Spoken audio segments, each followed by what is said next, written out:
Here we have some mint plant that I started growing in my yard a few years ago.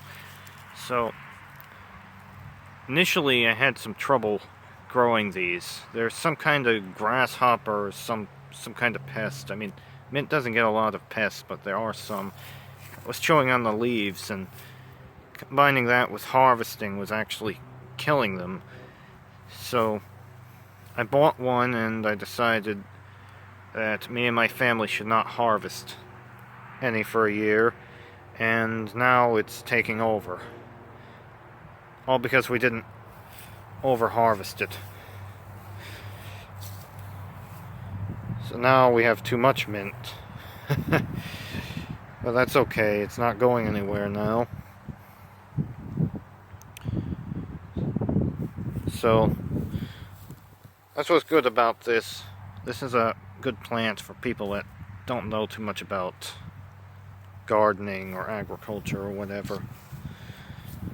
Now you plant it in the ground, make sure it's doing well. If it's doing well, it's not getting, pests, or you're not over harvesting it, then it will grow, and then you'll have plenty. Then you won't have to worry about over harvesting it, although you might worry about it taking over your lawn. But this is a great starter plant. It's tasty, you can cook it, you can use it as a spice, whatever else, tea. Here we have my basil plants. Now these guys, they love sun, but they can tolerate some shade. I have at least one growing on the floor here. So you can see some of them are growing close to the floor, so they can obviously take some shady conditions. So these are very easy to grow as long as they have soil, plenty of water, and sunlight. And what's great about basil is, even though it's an annual, it reseeds every year. At least the ones indoors. Outdoors, maybe not so much. These actually do originate from a warm climate, so I don't think they can take the cold winters in the northern U.S. But in the house, they're great. They're great house plants, and their leaves are edible. So they produce their own seeds, and you don't need any other plants. You just need one basil plant. I mean, I recommend getting more, though, because, well, more basil plants equals more leaves to harvest. But you really only need one. And this will produce a bunch of seedlings, and you can plant those seedlings in other pots or plant them outside. I don't know, that could cause issues, though, with inbreeding. Because, you have just one plant, but so far I haven't seen any issues with that. But still, it's probably a good idea to have more than one basil. This is one of my pepper plants.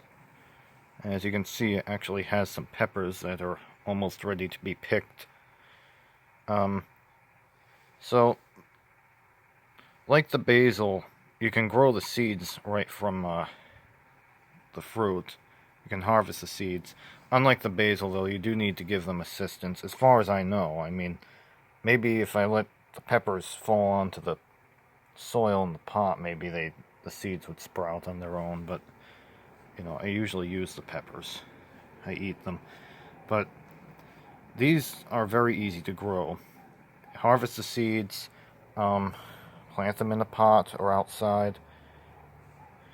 The thing I've noticed with the peppers in the house is after a couple of years, they stop producing fruit.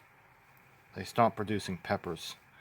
First year I get a good harvest. Second year I get a few peppers, but then by the third year it's like they stop producing. I don't know if I'm not giving them enough fertilizer, or if that's just the way they're growing. Maybe they get root bound or something. I'm not sure, but I recommend growing the peppers, and then after the first or second year has passed, using the seeds from those pepper plants that you saved, ripping out the parent and replacing the parent with its offspring, or raise the seedlings in other pots and then replace the parent. You know, in general, it's probably just a good idea to replace the parent. Like this guy is only in its first year, so I'm getting quite a few peppers out of it.